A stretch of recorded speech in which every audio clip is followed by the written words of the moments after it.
Aleluia, glória a Deus. Gente, eu me senti na Assembleia de Deus. Confesso, oportunidade. Mas a Assembleia de Deus é uma bênção, amém? Eu também sou de raiz assembleana. Mas eu fiquei ali, meu Deus, tá igual o culto da Assembleia.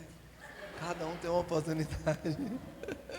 Mas amém pela Assembleia de Deus, que coisa linda. Queridos, eu também, essa semana não foi porque o Kleber falou, Deus sabe disso. Mas essa semana eu estava orando pelo nosso acampamento e Deus me pediu, Deus falou de maneira muito clara comigo, para abençoar com a metade do valor para 2 pessoas que não trabalham. Então o que a gente vai fazer? Você vai anotar o seu nome, tá? Você vai anotar o seu nome, os que não trabalham, só os que não trabalham mesmo, não tem renda, né? Você vai anotar o seu nome, porque no final vamos fazer um sorteio. Aí nós vamos abençoar, eu vou abençoar, minha empresa vai abençoar com a metade do valor para dois jovens, amém? Ou 2 jovens, ou um jovem e uma jovem. Então vá anotando aí os que não trabalham. É esse pessoal de 17 para baixo, né? Tá? Anota o seu nome, vai, alguém recolhe rapidinho, no papelzinho, jogo rápido, tá? Aí no final a gente faz o sorteio aqui. Glória a Deus. Eu vou tentar ser bem rápido, porque eu estava tentando alinhar algumas coisas. Essa semana foi muito corrida. Para você ter noção, eu cheguei com o Daniel em casa, era quase 7 horas, era 6h35 da noite. Saímos de lá, era quase 7 horas. Abra sua Bíblia comigo lá em 2 Timóteo capítulo 4, 2 ao 4, rapidinho. E o tema ele é muito propício, né? Somos os profetas dessa geração. Diga assim para o seu irmão: você é o profeta dessa geração. Eu amo esse tipo de ministração, porque eu sei o quanto Deus deseja que nós possamos nos levantar como profetas para essa geração. Você colocando essa água aí, eu me lembrei de um pastor, mas pode ir colocando, sem problema. Pastor Rubem Rica, quem conhece o pastor Rubem Rica? Pastor Rubem Rica estava pregando numa igreja para jovens e era algo muito semelhante, realmente assim, parecia um tambor desse e tal.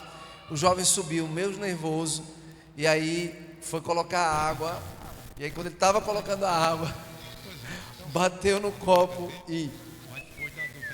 e o notebook dele era da Apple. 20 mil reais foi embora. Aí você colocando aqui já começou a me dar uma tremedeira. Esse não custa tanto, né? Mas aleluia. Deixa ele aí. Obrigado, estou brincando. Isso é uma bênção. Aleluia. Vamos lá. Pregue a palavra, esteja preparado a tempo e fora de tempo. Repreenda, corrija, exorte com toda paciência e doutrina. Pois virá o tempo em que não suportarão a sã doutrina. Diga para esse irmão que está do seu lado, para essa irmã: já chegou. Quantos estão sabendo que já está sendo vendida uma Bíblia da Nova Teologia Inclusiva? Poucos de vocês. Pois é. Já está sendo vendida essa Bíblia, onde eles retiraram todos os textos, onde Deus chega e diz, mostra que Ele é contra a homossexualidade. Então já chegou esse tempo que não suportarão uma sã doutrina, pelo contrário, sentindo coceira nos ouvidos, segundo os seus próprios desejos, juntarão mestres para si mesmos. Eles se recusarão a dar ouvido à verdade, voltando-se para os mitos. Isso já aconteceu. Nós sabemos que Deus ele tem um amor extraordinário pela sua mais bela criação, que é o homem. Esse amor é incomensurável, gente. A graça, ela é o último ato de bondade divina, cujo propósito é resgatar o homem da sua própria maldade. Eu estava ali no meu canto, aí fui ouvindo os louvores, especialmente esse último agora. Aí vi a dinâmica, eu falei, tem tudo a ver com o que eu estava em dúvida entre 2 palavras. Falei até para o Jordan, falei, tem nada a ver com essa daqui, descarta, tem tudo a ver com essa. Quando nós começamos a entender que Deus nos ama e Ele é apaixonado por nós, sim, mas essa paixão e esse amor não é uma coisa cega, pelo contrário, nós temos que entender que carregamos uma maldade em nós, mas infelizmente, O que temos observado em nossa geração é a terrível independência dos princípios estabelecidos por Deus através da sua palavra. Mas Deus não desiste. Diga para a pessoa que está do seu lado: Deus não desiste de mim e de você. Ele é tão amoroso e tão misericordioso para com o homem que de tempos em tempos Ele levanta seus profetas com um único propósito. Não é para massagear ego. E o que tem acontecido nesses dias são tanto homens e mulheres, moças e rapazes, que infelizmente parece-me que tem uma só direção: massagear o ego das pessoas. Mas o propósito de que Deus levante profetas é para conscientizar o povo das terríveis ciladas que se levantam diariamente para destruir a nossa comunhão com Ele. Se você já teve a oportunidade de ler a Bíblia, você vai ver que a todo momento, de Gênesis até Apocalipse, Deus está exortando o homem, mostrando ao homem que ele precisa reconhecer que ele tem que ter intimidade com Deus, mas para isso ele precisa quebrar essa maldade existente nele. Não é que nós vamos fazer um esforço, é lógico que Jesus já fez isso na cruz, sim, mas eu e você temos uma responsabilidade. Bom, sabemos que Satanás, o mundo e a carne, a natureza humana caída, figuram neste triste cenário da guerra declarada diariamente contra nós. Deus não tem prazer nenhum em ver seus filhos fora do propósito para os quais foram criados. Amós capítulo 3, versos 6 e 7. Quando a trombeta toca na cidade, o povo não treme? Ocorre alguma desgraça na cidade sem que o Senhor a tenha mandado? Certamente o Senhor soberano não faz coisa alguma sem revelar seus planos aos seus servos, os profetas. Olhe para essa pessoa que está do seu lado e diga: esse é o seu chamado, ser um profeta nessa geração. Amém? Infelizmente a obstinação no coração do homem o tem levado para distante de Deus. Por isso é necessário que se levantem profetas. E você pode ser um profeta aonde você trabalha. Acabamos de ouvir aqui o testemunho da Letícia. Nós temos que ter essa fome, essa sede, essa paixão. Temos que ser influenciadores. Eu não acredito. Ele se desviou. Quando ele chegou na universidade, eu estava vendo uma estatística sobre os jovens que chegam nas universidades. A maioria esmagadora, mais de 90 e tantos % dos cristãos se desviam nas universidades. Não, eles nunca foram convertidos. Nunca foram. Porque se eles fossem convertidos de verdade, se Jesus habitasse no coração deles de verdade, jamais eles largariam o amor de Jesus. Pudesse acontecer o que acontecesse.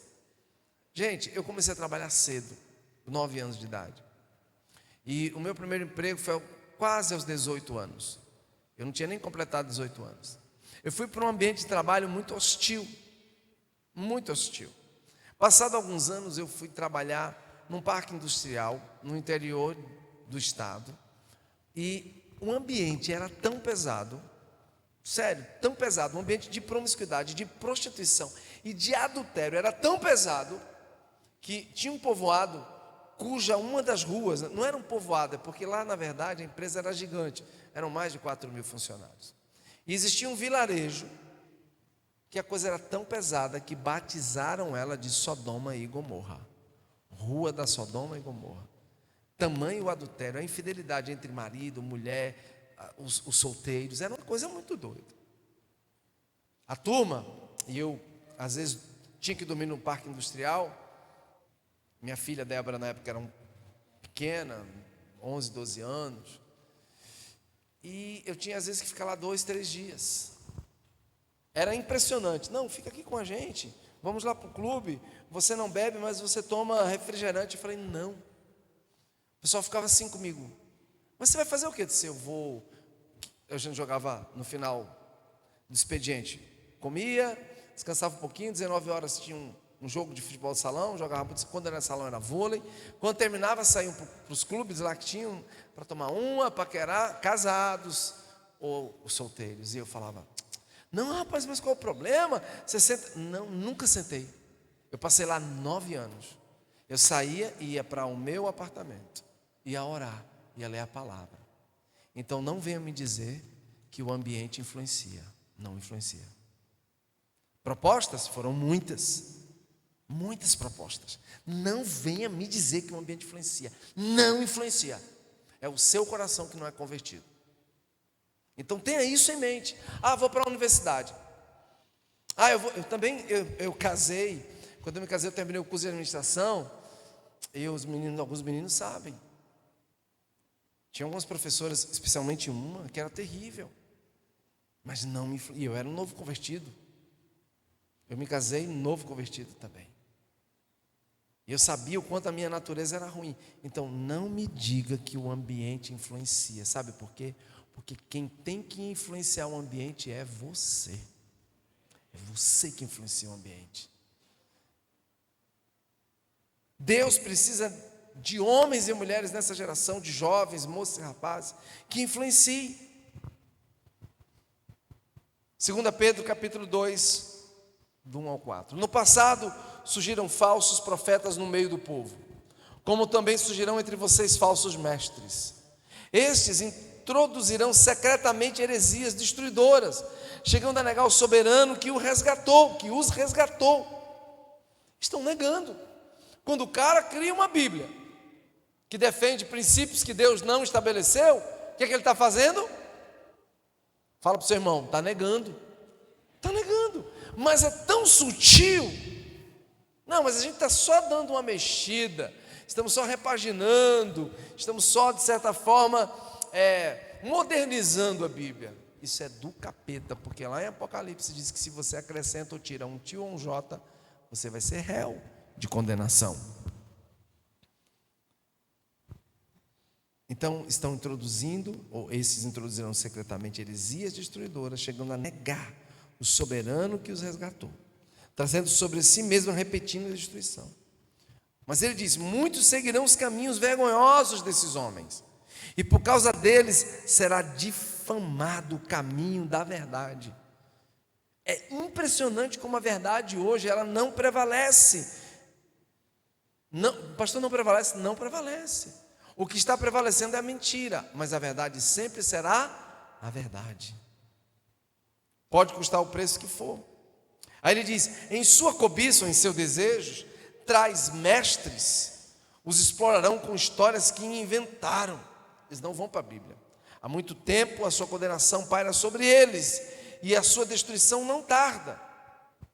Por quê? Porque Deus não poupou os anjos que pecaram, tanto Satanás como os anjos que estavam apoiando ele na rebelião, mas os lançou no inferno, prendendo-os em abismo tenebrosos, a fim de serem reservados para o juízo. Você tem que entender que nós já estamos vivendo um ambiente onde, infelizmente, a mentira ela tem sido colocada como verdade. Mas qual o problema? Qual o problema de eu perder minha virgindade? Qual o problema de eu ter uma namorada e nos relacionarmos? Tem muito problema. A Bíblia não apoia isso. Mas qual o problema de nós, de vez em quando, mentirmos? Tem muito problema. Qual o problema de eu ter amizades, mas amizades que me levam realmente a pecar? Tem todo o problema, porque a Bíblia condena essas coisas. Aquele que tem o chamado profético, apesar de profecia ser um dom, mas todos nós temos um chamado profético, porque quando você anuncia a palavra de Deus, você também está agindo como um profeta. Diga para a pessoa que está do seu lado: o seu chamado é um privilégio. Nosso chamado profético é um privilégio. Noé, a Bíblia o chama de pregoeiro da justiça. Está em 2 Pedro 2,5. Noé foi escolhido por Deus para anunciar o mundo do dilúvio. Por 120 anos ele profetizou uma mensagem de juízo de Deus sobre esta terra, e que infelizmente Deus destruiria os seres humanos por sua maldade. Deus chama Enoque para profetizar a uma geração totalmente voltada para o pecado da imoralidade. Pensa numa geração parecida com a nossa, foi a geração de Noé. Gente, eu fiz teologia. Quando você estuda essa geração de Enoque, eles só pensavam em sexo, sexo, Sexo e mais nada. Mas não era um sexo comum, era sexo depravado, bestial. Homossexualidade, zoofilia, pedofilia. Enoque profetiza 150 anos. Durante 150 anos, Enoque andou com Deus em integridade. Diz assim para o seu irmão: você está entendendo que o pastor está te mostrando que o ambiente não influencia? Pergunta para o seu irmão: por que Enoque não foi influenciado? Porque ele sabia quem era Deus e o que ele era para Deus. Você tem que saber quem é Deus na sua vida e o que você é para Ele. Virão muitas. Tem gente que acha assim: ah, pastor, mas essa questão de sexo é tão complicada, eu acho que quando eu casar eu vou ser bem resolvido. É mentira. Tem muitos jovens aqui casados, jovens eu falo assim, 25, 27, 30, tudo jovem, né? Sabe que quando casa, parece que o negócio piora, que você passa de certa forma a viver um ambiente sexual. E a sua natureza, se ela não for tratada agora, você não vai conseguir ser fiel ao seu marido ou à sua mulher. Você tem que aprender a tratar agora, enquanto você está solteiro e solteira. Amém? Só uma dica. Enoque anda com Deus em integridade, apesar de ninguém ter atendido ao apelo de arrependimento. Ele foi trasladado por Deus, tamanho foi o seu sofrimento por conta do pecado de sua geração.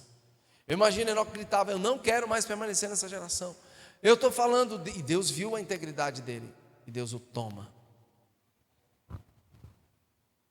É interessante porque quando eu estudo a história de Enoque, estou falando nunca li, nunca vi nada parecido, mas eu vejo um paralelo entre a igreja que será arrebatada. Já está chegando o tempo. Eu até brinco com meu filho, com minha esposa lá em casa, quando alguma coisa imoral começa a acontecer, quando as coisas feias, eu digo: o meteoro está demorando. Quem sabe o que é o meteoro? É porque está escrito lá em Apocalipse que no final dos tempos, por conta do pecado e da imoralidade, Deus vai permitir que um elemento ardendo em chamas se precipite no meio do mar e mate 1/3 da humanidade. Vai ser uma coisa tão catastrófica que vai abalar. Aí eu brinco de vez em quando: o meteoro está demorando, porque eu já realmente não rola, cara. Vocês já viram como nossas crianças estão sendo influenciadas nas escolas, especialmente lá fora, nos Estados Unidos, que ensinam? A turma se veste de uma maneira bem pesada para ensinar coisas pesadas, mas aqui também. Professores ensinando todo tipo de sexo, danças promíscuas. Isso é educação? Não, não é. Não venha me dizer que é. Eu não vou entrar nessa questão agora. Bom, muitos patriarcas antediluvianos viviam muitos anos, geravam filhos e morriam. Para Enoque está escrito: e andou com Deus depois que gerou Matusalém. Enquanto os outros patriarcas antediluvianos receberam a frase e morreu, Enoque recebeu a frase e não se viu mais, porquanto Deus o tomou para si. Diga assim para a pessoa que está ao teu lado: eu quero viver numa integridade tão grande que eu quero ser arrebatado na minha geração. Quem sabe nós seremos a geração do arrebatamento, amém? Não é esse arrebatamento que muitas igrejas ensinam, que de repente, não, tem que começar o pau realmente rolar. Já está começando, vai chegar um tempo de perseguição, muitos vão ser mortos, presos. Quando a coisa estiver pesada mesmo, está lá em Apocalipse 13, se você quiser ler em casa, você lê Apocalipse capítulo 13, uma dica. Aí você vai ver, a igreja ela vai ter que entrar na tribulação. Eu não acredito que ela vá até o final, porque Jesus disse em Mateus 24, só um adendozinho aqui, não sobraria ninguém. Por isso ele vai ter que abreviar aqueles dias, amém? Mas ela tem que entrar no arrebatamento. Aliás, na grande tribulação. Bom, em quase todos os livros da Bíblia, o ciclo do fazia o que era mal aos olhos do Senhor acontecia até que surgisse alguém profetizando contra a imoralidade e impiedade de uma geração corrompida. Toda vez que uma geração promíscua, imoral, Toda vez que uma geração se levantava, tinha que surgir alguém para dizer: para com isso, porque assim diz o Senhor. Dá um sorriso para o seu irmão e diz assim: é sua vez. Você pode aplaudir Jesus por isso? É sua vez. Mas aplauda mais forte, meu irmão. É sua vez. Ah, vão chamar você de chato, de quadrado, disso, daquilo outro. Eu não alcancei o tempo em que na universidade é como hoje. Mas porque se eu tivesse alcançado, eu acho que eu já tinha arrumado tanto problema na vida, que só Jesus na causa. Que quando tentavam tirar onda com a minha cara, eu respondi à altura na palavra. Sempre respondi à altura. Nunca ninguém ousou. Teve um só que tentou usar onde eu trabalhava, e ele o viu. Ah, teve um outro quando eu viajei, que fiquei 30 dias fora, lá em Iturama, em Minas Gerais.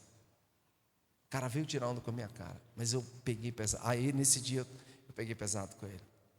Mandei ele para o lugar dele, falei: procure o seu lugar, eu sou casado. Se você não ama a sua esposa, quer isso? Eu falei: não, quer isso não. Porque ele simplesmente nos convidou para um prostíbulo. Eu estava sentado, ele sabia que eu era crente e já era um pastor novo, tinha poucos anos de pastoreamento. Ele disse: me respeite, eu não lhe dou essa ousadia. Ele: o que você vai querer? Eu me levantei, falei: estou aqui, o que você vai querer você? Aí eu falei: não quero problema com você não, agora você me respeita, eu não sou otário não, crente não é besta. Se você não ama a tua esposa, me respeita, não fala assim, eu estou falando, porque quem tem, você falou, quem tem isso aqui na mão, honra, meu filho. Falou: parou a conversa. Ixi, até o tempo que eu saí, nunca mais tirou onda com a minha cara. Você não vai brigar, mas seja firme. Você é profeta, meu irmão. Você é profeta. Você acha que quando Jesus chega, vamos lá, vamos ver se eu estou certo. Jesus convida os 12 apóstolos. Aí venham vocês e eu os farei pescadores de homens. Concordam comigo? Vocês vão ser tudo profeta. Amém, gente? Todo mundo vivo aí, esperto? Não se preocupem, meus queridos, porque vai dar tudo certo.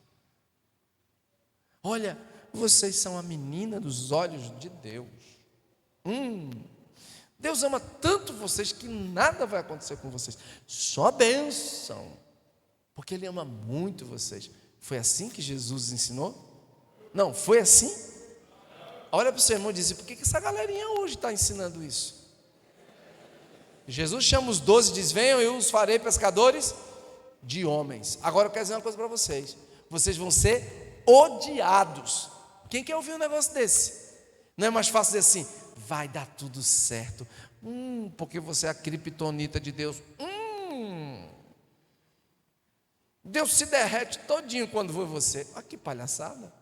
Deus não aguenta quando vê você. E todo mundo.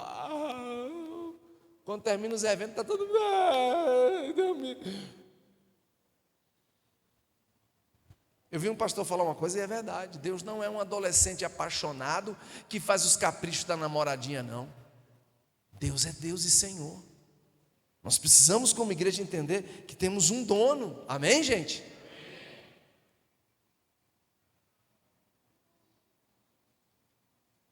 Toda vez que alguém fazia alguma coisa errada, Deus levantava alguém para dizer: opa, parou.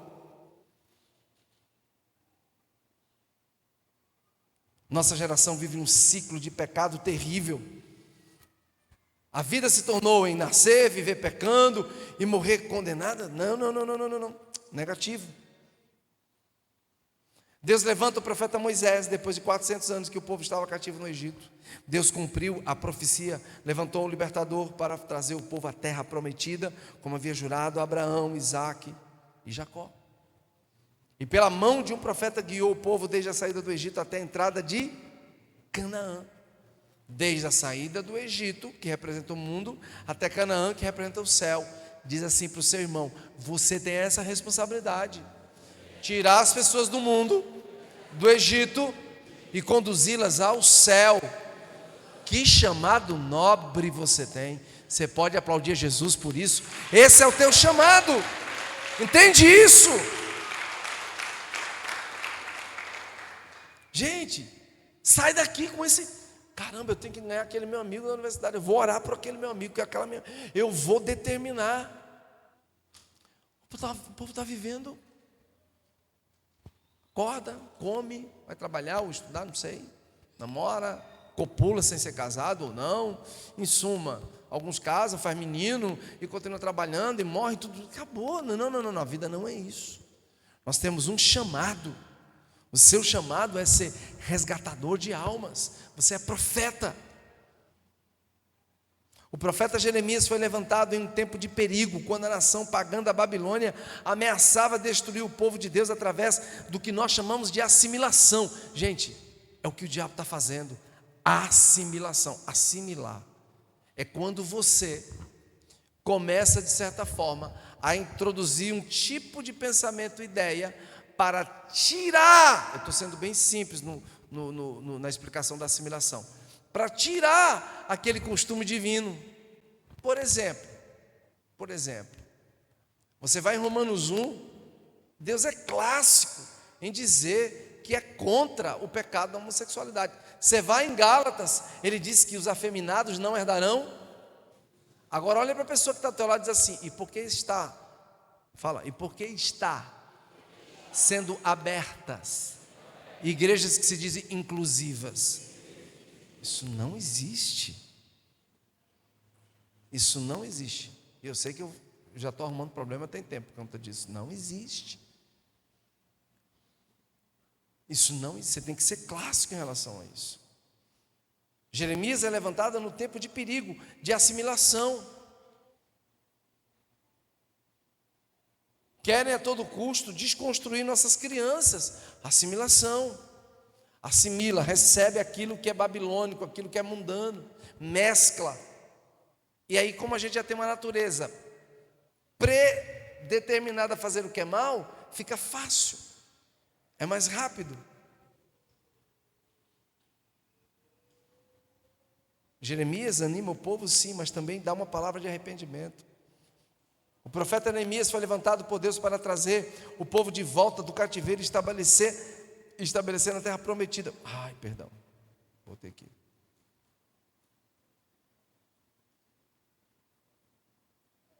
É o slide número 15, né? Isso. Vamos para o 16. Deus levantou o profeta Elias quando sua geração estava em profunda apostasia. E aí a gente vai entrar no profundo do profundo agora da palavra. Mais ainda. Deus levanta esse homem quando sua geração está em profunda apostasia. Deus levanta João Batista para preparar o caminho, para aplainar o terreno e preparar o mundo e a seu povo para a primeira vinda de Cristo a essa terra. Vira para a pessoa que está do seu lado e diz: nós temos a responsabilidade de pedir a Deus que nos levante como profetas.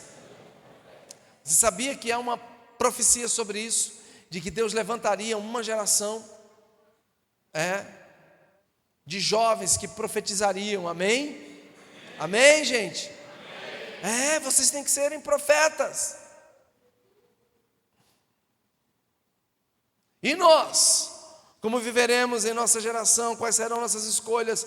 Andaremos com Deus e profetizaremos denunciando o pecado de uma geração? Ou viveremos um ciclo geracional de pecado e morte?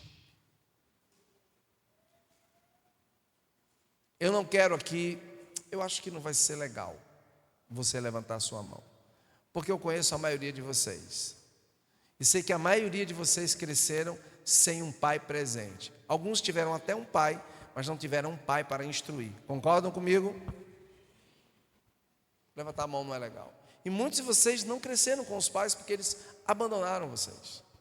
Mas nem mesmo isso é motivo para que você se enclausure, se feche e entre nesse ciclo geracional de pecado e de morte. Por que eu estou falando isso?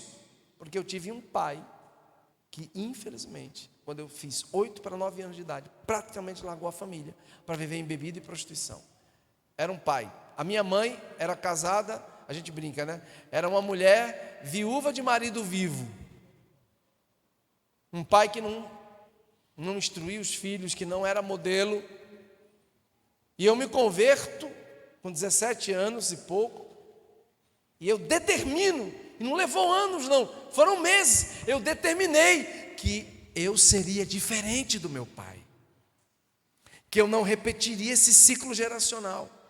Você acha que foi fácil? O que é fácil? Não. Então não venha com desculpa. É porque meu pai me abandonou. É porque meu pai não me instruiu. Eu também faço parte desse time. Muitos também aqui fazem parte. Aliás, vou te dar até um conselho. Senta depois com o Kleber e conversa com ele sobre isso. Pedro Henrique, senta com ele e conversa com ele. A maioria dos que estão aqui.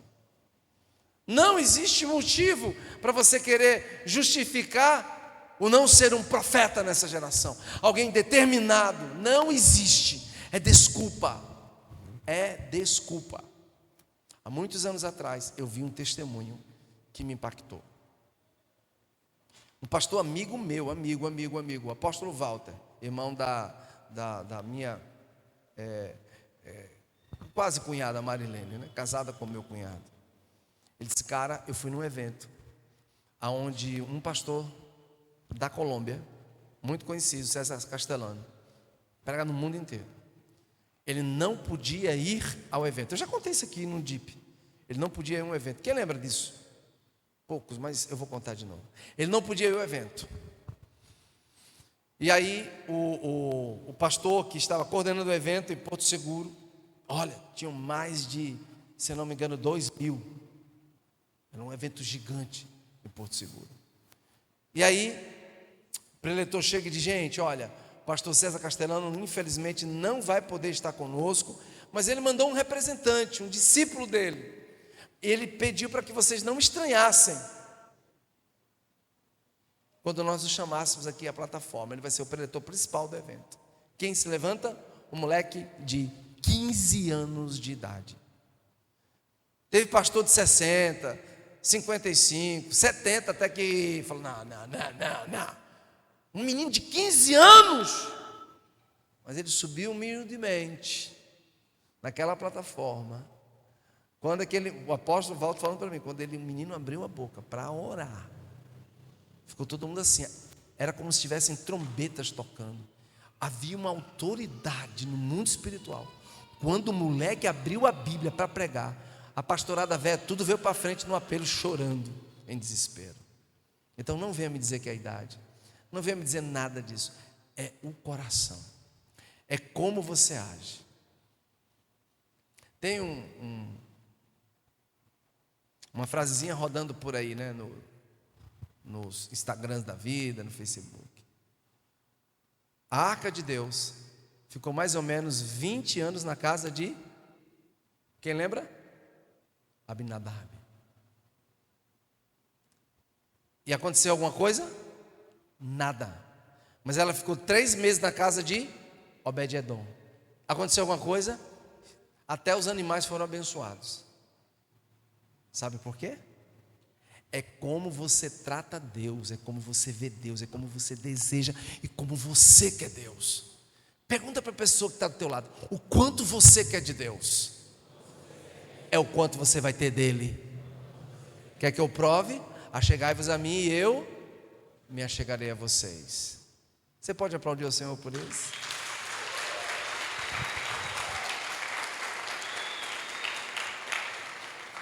Estaremos indiferentes à apostasia na qual estamos inseridos? Diz assim para a pessoa que está ao teu lado, você já está vivendo o tempo da apostasia. Todo mundo sabe aqui o que é apostasia. É quando a verdade sai e entra a mentira. É basicamente isso. Apostataram, saíram da fé, estão vivendo uma mentira. Eu e você, deixa eu só apagar aqui. Eu e você temos uma proposta da parte de Deus, como sendo o último Elias, profetizando a vinda de Jesus a essa terra. É verdade. Nós temos uma unção. Eu vi um camarada pregar sobre isso há mais ou menos 7 anos atrás. Eu fui para um evento, e nesse evento pregaram pessoas muito poderosas e famosas. Não mexeu no meu coração. Eu não entendi porque Deus me levou para lá. Eu disse, Deus, eu estou aqui há 3 dias. Eu não vou dizer os nomes são muito conhecidos. Já ouvi esse cara, já vi esse outro, já vi aquele outro. Só gente top. Teve um cara até muito conhecido de um país. Falei, nada, Deus, por que o Senhor me mandou aqui? Eu já estava decepcionado, desesperado. Sentei numa cadeirinha, essas cadeirinhas de ginásio que é quase um banquinho que dói as costas. Ficava o dia todo. Não é uma cadeira confortável como essa não, filho. 3 dias, de manhã até 9, 10 horas da noite, sentado naquele banquinho, doía a espinhela, né? Rapaz, não tinha encosto. Eu e minha mulher, no 3º dia, a última palavra. Por isso eu quero dizer a você uma coisa: não desista quando você estiver no propósito de Deus. Espere, amém? Sempre espere. A última palavra da noite. Eu já estava decepcionado. O cara entra. O cara entrou, não levou notebook, o cara não levou nada, só a Bíblia. Todo mundo entra, tinha um currículo extraordinário. Aí quando ele entrou, falou: profeta fulano de tal. Eu falei, aí eu, opa. Porque entrava, pastor, esse currículo, cuida disso. Ele só pediu para colocar o nome dele, profeta fulano de tal. Eu falei, agora o pau come. E o cara entra. Aí o irmão que coordenou o evento, o Tiago Brunet, homem de Deus, amém? Amém, gente? Disse, gente, me perdoa, eu pedi para ele preparar, fazer PowerPoint, mas esse cara é assim mesmo, brincando, ele é meu amigo, ele é desse jeito. Ele pegou o microfone, não, é que eu sou profeta. Eu falei, agora o bicho pega. Rapaz, quando esse homem abriu a boca, ele disse, Deus vai levantar uma geração de profetas, que vai afrontar o espírito de Jezabel nessa nação. Aí eu comecei a pular, sabe por quê? Porque ele disse uma coisa que eu falo há anos. Ele falou, e Deus está mandando dizer que cada um de vocês aqui são Bíblias que andam para essa geração. Aí eu quase surto. Larguei minha mulher, saí correndo. Saí pulando. O ginásio veio abaixo, porque todo mundo começou a levantar. Eu falei, agora aconteceu. A chave virou na última palavra. Você precisa ser alguém determinado, cara. Eu e você temos uma proposta da parte de Deus, como sendo o último Elias profetizando a vinda de Jesus a essa terra. Se desejamos viver um relacionamento intenso com Deus, a Bíblia nos inspira, através de seus profetas, a desenvolvermos 3 atitudes. Aí você anote. Primeira atitude que você tem que desenvolver para ser um profeta e para ser alguém determinado: andar com Deus, custe o que custar, ande com Deus. Diga assim para a pessoa que está ao teu lado: quem quiser que fique pelo caminho, eu vou andar com Deus. Você já pode aplaudir o Senhor por isso? Quem quiser que fique, eu vou andar com Deus. Segunda coisa que é séria: quantas vezes nós acordamos e bate aquele sentimento de que Deus não existe, que Deus nos largou, que Deus nos abandonou, que nada acontece. Levanta a mãozinha agora, porque se ninguém levantar, eu vou pedir para você orar por mim. Isso acontece comigo, quanto mais com tu. Tem dia que você fala: Deus, cadê o Senhor? O Senhor me abandonou, não vire o seu rosto. Eu fico gritando no meu quarto: o Senhor, eu não estou vendo o Senhor virou o seu rosto, não, Deus. Então diga para o seu irmão: aconteça o que acontecer, continue crendo em Deus. Amém? Você pode aplaudir bem forte. Glória.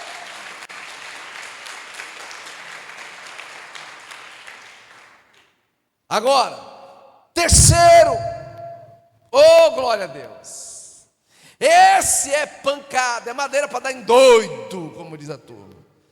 Fala para o teu irmão assim: você tem que agradar a Deus, e não as suas vontades ou os seus desejos pessoais. Agrade a Deus. Você pode aplaudi-lo bem forte? Ande com Deus, creia em Deus e agrade a Deus. Agora repita comigo: somos os Elias da nossa geração. Eu não sei se a gente chama Eliséias ou as Elias, né? As Eliséias da nossa geração. E toda vez que Elias se levanta, toda vez que os Elias se levantam em suas gerações, aí agora a gente vai descer mais ainda o negócio, amém? Tá bom, mas diga o irmão assim, vai melhorar. Não, fala com ele, vai melhorar agora. Tá bom, mas vai melhorar. Toda vez que você se levanta, 3 coisas acontecem também. Assim como você tem que andar com Deus, crer em Deus e agradar a Deus, diz assim para o seu irmão, vai se levantar um Acabe para tentar calar a sua voz profética. Quem era Acabe, gente? Quem lembra de Acabe? Quem pode me dizer quem foi Acabe na sua geração? Autoridade, rei. Vão se levantar autoridades para calar a sua voz. Já está acontecendo isso. Os Acabes, os governantes, vão se levantar para calar a sua voz. Os que estão na educação, os que estão na economia, na política, os grandes, os megas, os tops empresários, vão ou já criaram as IAs para tentarem calar a sua voz. Só que você não vai se calar. Amém? Não, mas esse amém foi tão fuleirinho, tão fraquinho. Amém? Aí, o segundo personagem que vai vir para calar a tua voz, Jezabel, a Bebé, vai se levantar.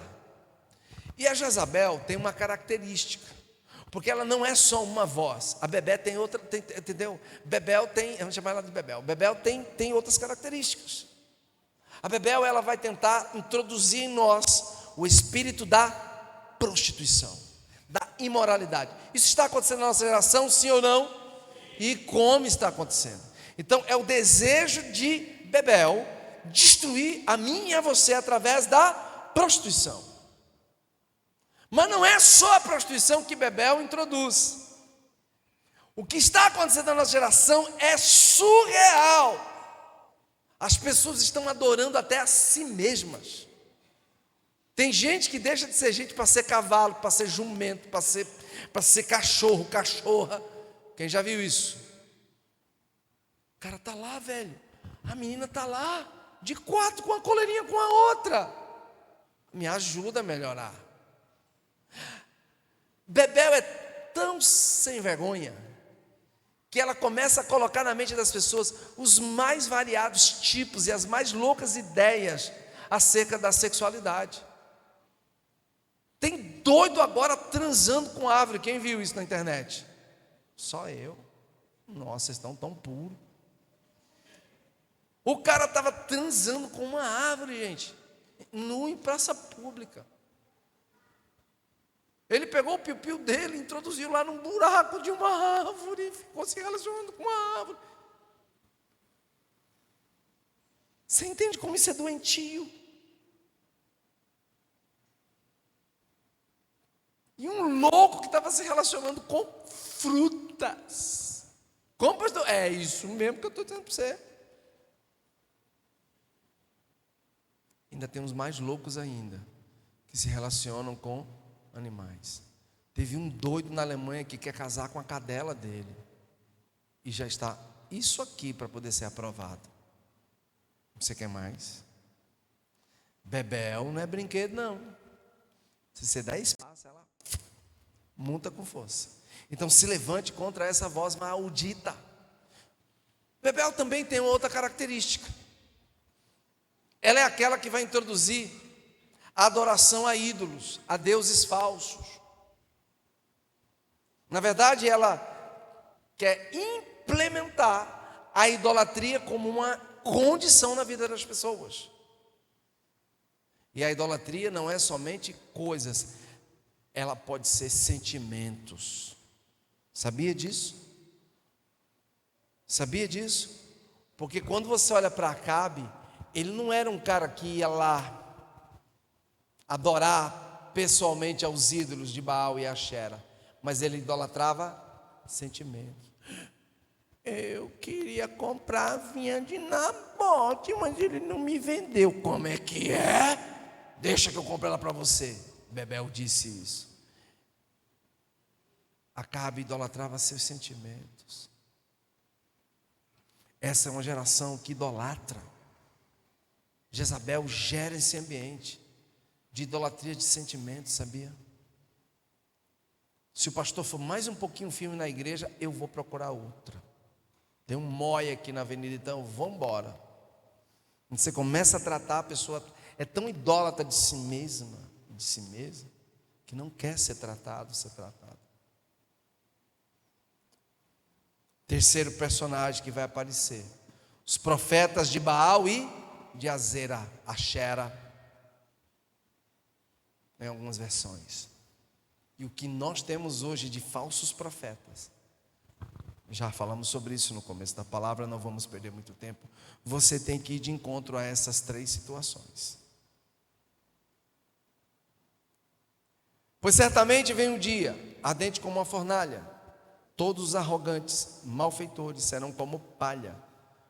E aquele dia que está chegando, até terá fogo neles, diz o Senhor dos Exércitos. Nem raiz, nem galho algum sobrará. Eu vou profetizar que isso é para você e para mim, amém? Mas para nós, que reverenciamos o nome do Senhor, o sol da justiça se levantará trazendo cura em suas asas. E vocês sairão, saltarão como bezerros soltos no curral. Depois esmagarão os ímpios, que serão como pó sob as solas dos seus pés, no dia em que eu agi, diz o Senhor dos Exércitos. Amém, gente? Está muito pesado.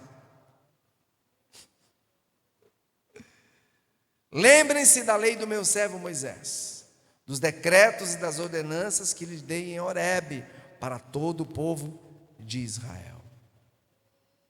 Vejam, eu enviarei a vocês o profeta Elias, antes do grande e terrível dia do Senhor. Ele fará com que os corações dos pais se voltem para seus filhos, e o coração dos filhos para seus pais. Do contrário, eu virei e castigarei a terra com maldição. Diz para o irmão que está ao teu lado: é necessário que eu e você nos levantemos, para que Deus cure a terra. Veja que Malaquias está dando uma direção. Ele está profetizando, quase nos dando uma direção. Ele fará com que os corações dos pais se voltem para seus filhos. Isso aqui daria 3 horas de pregação, saber só esse versículo, mas não vou falar sobre isso, vai ter um tempo oportuno. Desconstrução paternal é algo sério. Abre uma aspas aqui. Muitas vezes eu e você estamos limitados porque tivemos essa desconstrução paternal. Não aceite, fecha aspas, não aceite.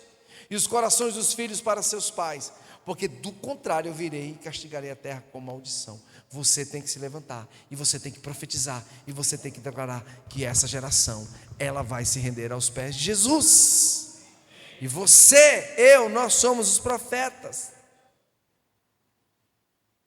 Independente de qualquer circunstância, chegará o dia em que Deus prestará contas com os que se acham intocáveis neste mundo, especialmente aqueles que estão no governo das nações. O juízo sobre a vida dos malfeitores é iminente. O Senhor dos Exércitos ateará fogo neles. Ele disse aqui: nem raiz nem galho sobrará. Essa turma hoje, que come na mesa do rei ou dos reis da terra, que se vangloriam, que dão gargalhadas, que desdenham da plebe, né? Os plebeus, logo vai se ver com Deus, né?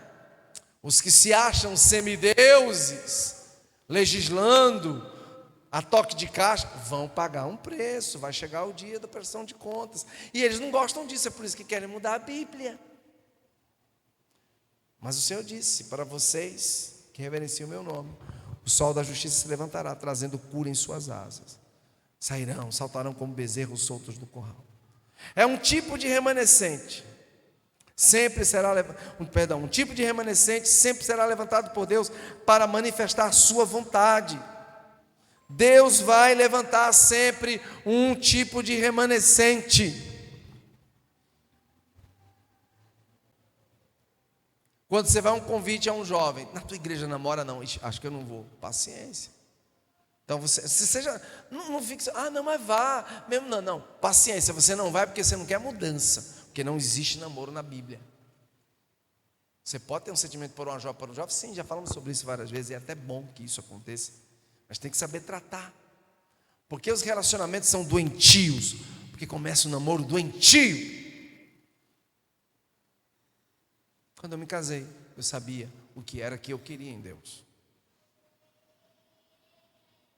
Para nós que reverenciamos o nome do Senhor, o sol da justiça se levantará como um pássaro trazendo cura em suas asas. Haverá cura, haverá milagres. E depois esmagarão os ímpios, que serão como pó sob as solas dos seus pés, no dia em que eu agi, diz o Senhor dos Exércitos. A vitória dos justos sobre os ímpios é uma promessa do Deus vivo, desde o Antigo até o Novo Testamento. O Salmo 110 diz: o Senhor está à tua direita, Ele esmagará reis no dia da sua ira, julgará as nações, amontoando os mortos e esmagando governantes em toda a extensão da terra. Mas eu e você estaremos aonde?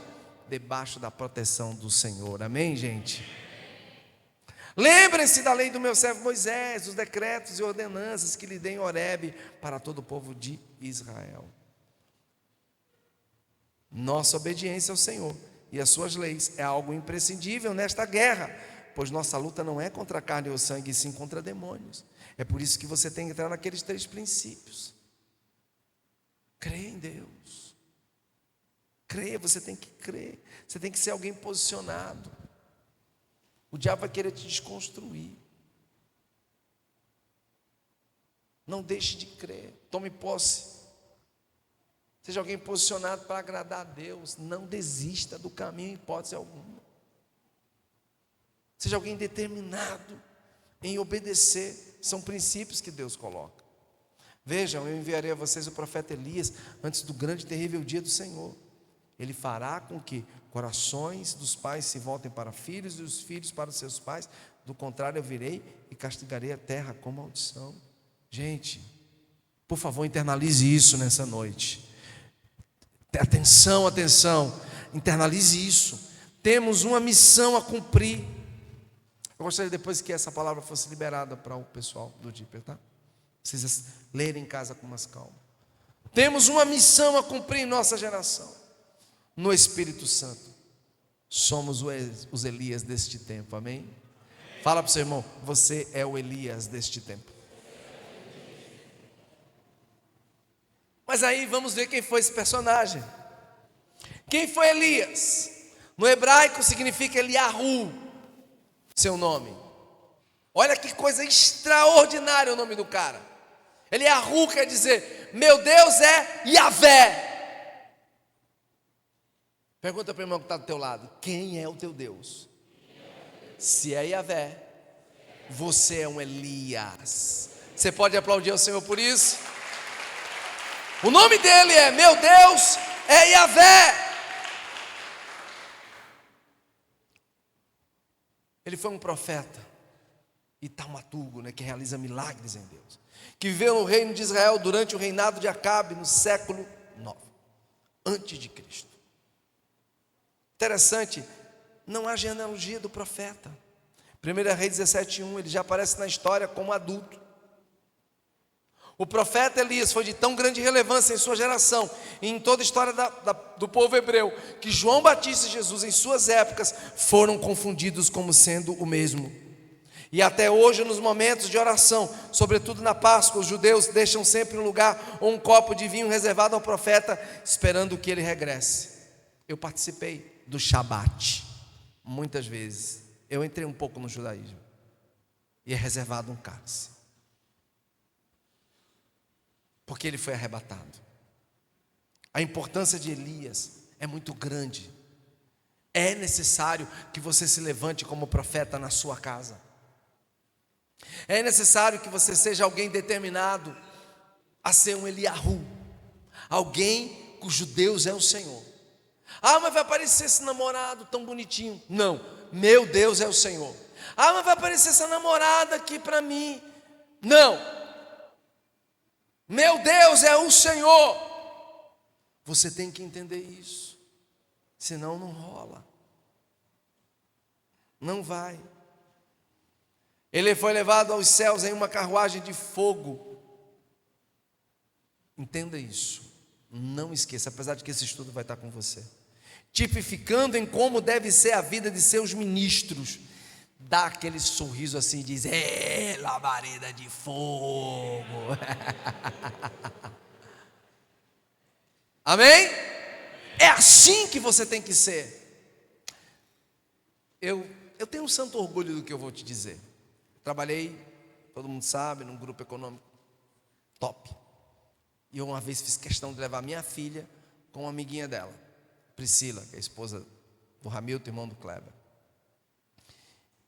E elas ficaram assim, em êxtase, né? Pai, vamos, vai viajar comigo. Elas eram pequenas. E elas foram em cada departamento. A Débora chegou à noite, que a gente chegou já no final da tarde, a gente fizemos lanche, quando levei ela para conhecer tudo lá, é um parque industrial gigante. Quando a Débora chegou em casa, disse, mãe, a mãe ficou assim, né? E aí, como é que foi com seu pai lá no trabalho? Mãe, como meu pai é respeitado. Quando ele chegava nos setores, me apresentava como filha dele. Olha, seu pai é um homem de Deus. Olha, todas as mulheres. Ele é um homem muito sério. Ela mesma disse isso para a mãe. Pergunta para o seu irmão: quem é o seu Deus? Se é Yahvé, você é um Eliarro. Você vai influenciar a sua geração. Você pode aplaudir ao Senhor por isso?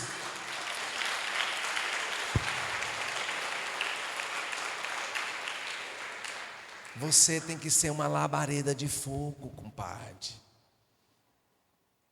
Para o arrebatamento dos remanescentes dos últimos dias, você tem que ser uma labareda de fogo.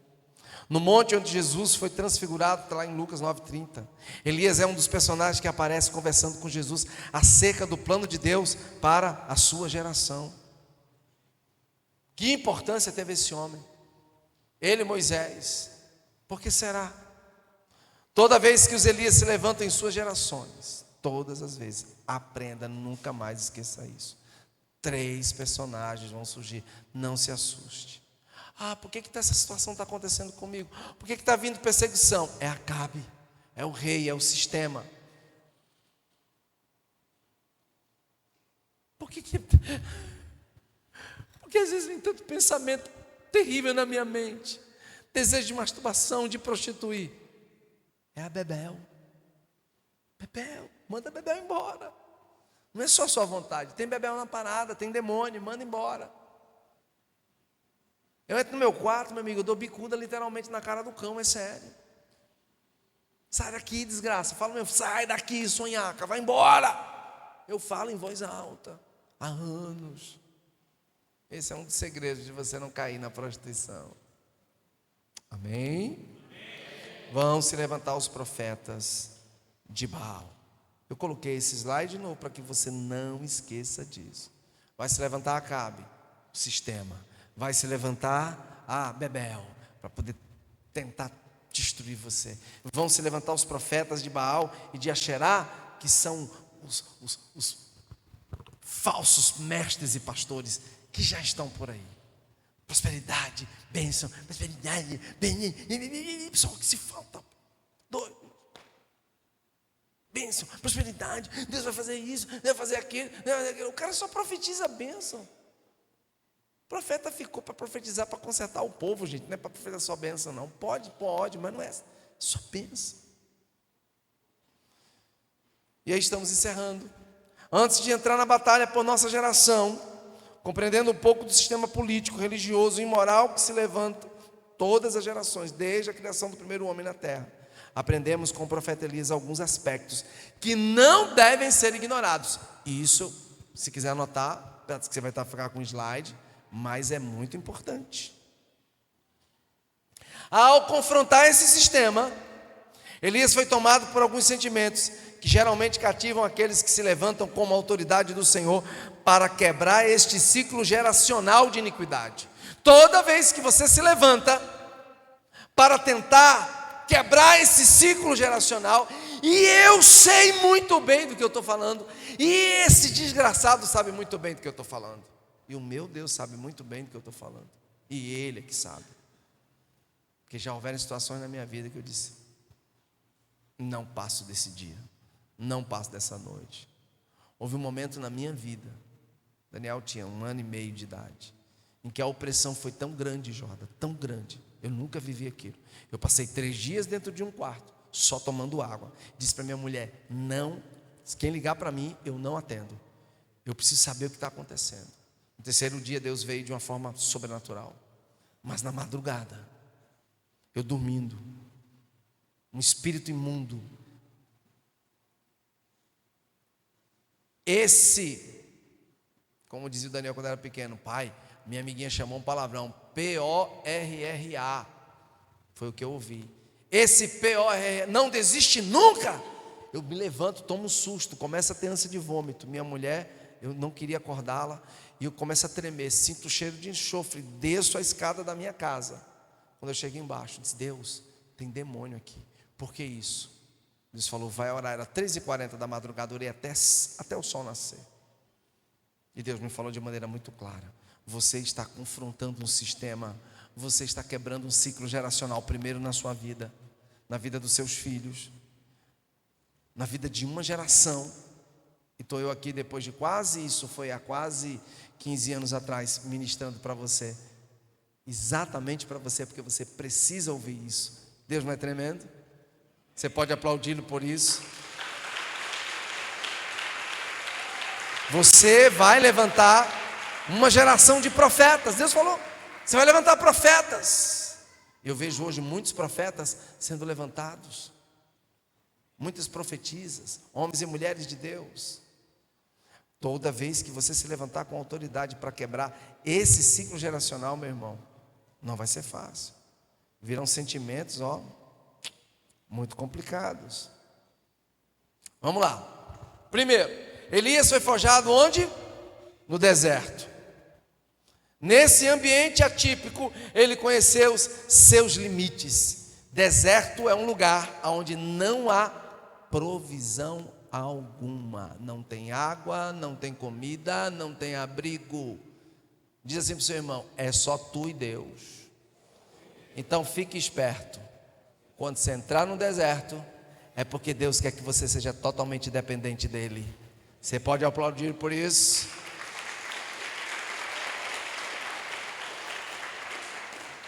Quando tudo está bem, quando a gente está no deserto, o pau canta, meu filho.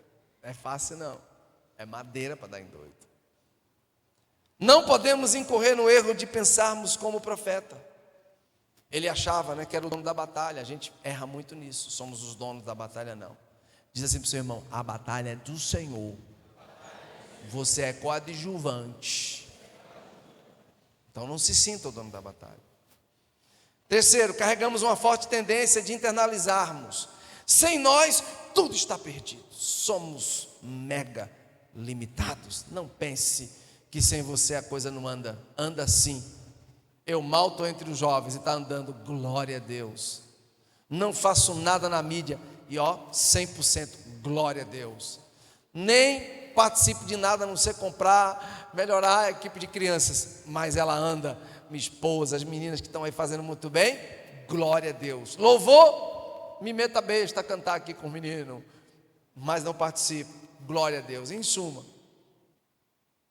a igreja praticamente caminha sozinha, com Jesus acima de tudo. Você pode aplaudi-lo bem forte?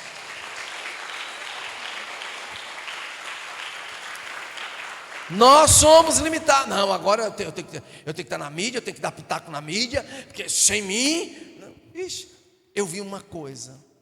Quando eu estive agora em Curitiba, eu fui jantar com um casal. Eles com lágrimas nos olhos, os dois, disseram para mim: pastor, a nossa igreja, é lógico que a gente sente falta do senhor, da pastora, mas é impressionante como as pessoas estão tão ligadas e preocupadas em fazer o reino de Deus. Não para, as crianças, a mídia.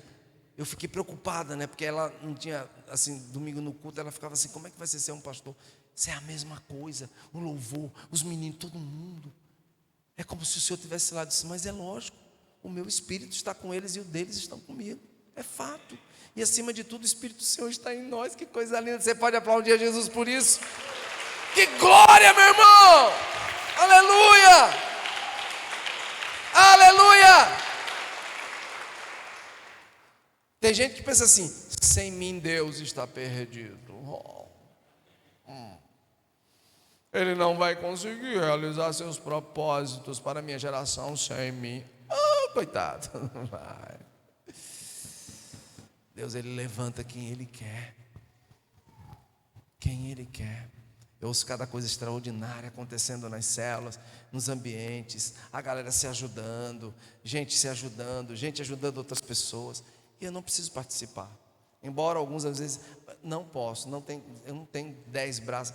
São vocês que vão ter que fazer, acabou o tempo, não, já há muito tempo. Quando eu posso ainda, mas são vocês.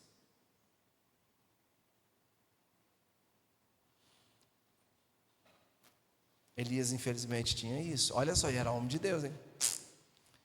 Elias era um homem de oração. Observamos algumas das características do caminhar de Elias, como sua fidelidade à palavra do Eterno, seu jeito de ser profeta, mesmo com medo, ele enfrentou os desafios e defendeu o seu povo contra os reis e os Baals da vida, né?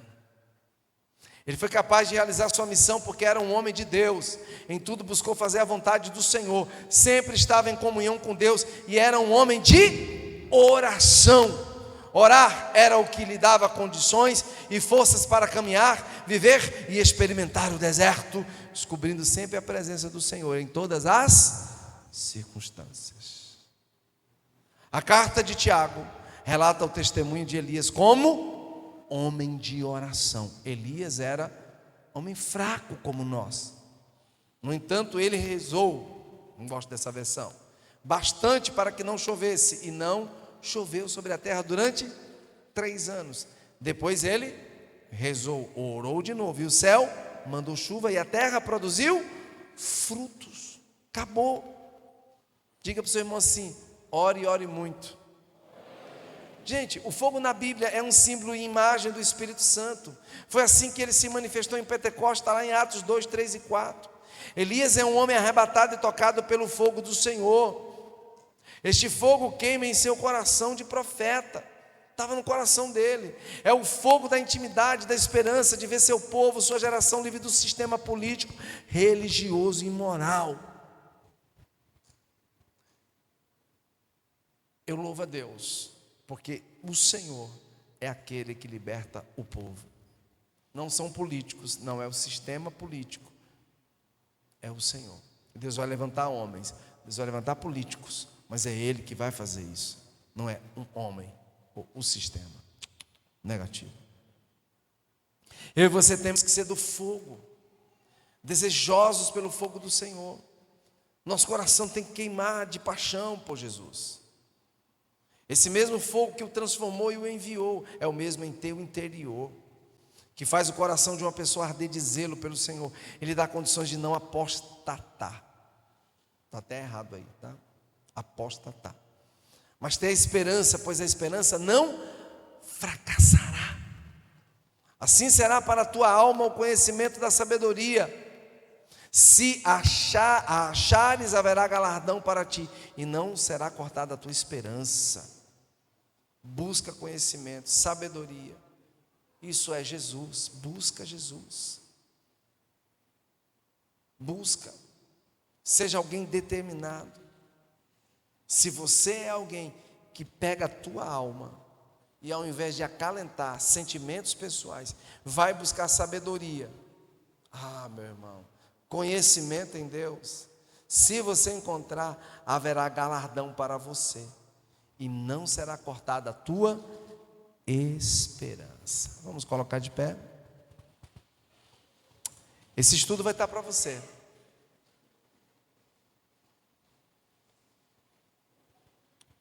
Pega ele em casa, estuda mais, vai mais no profundo, ora mais em cima disso.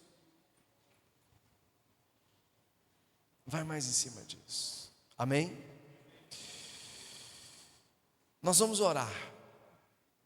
Essa semana estava orando e a gente está no período de jejum, né? Hoje foi tão corrido que eu não almocei. Eu só lanchei.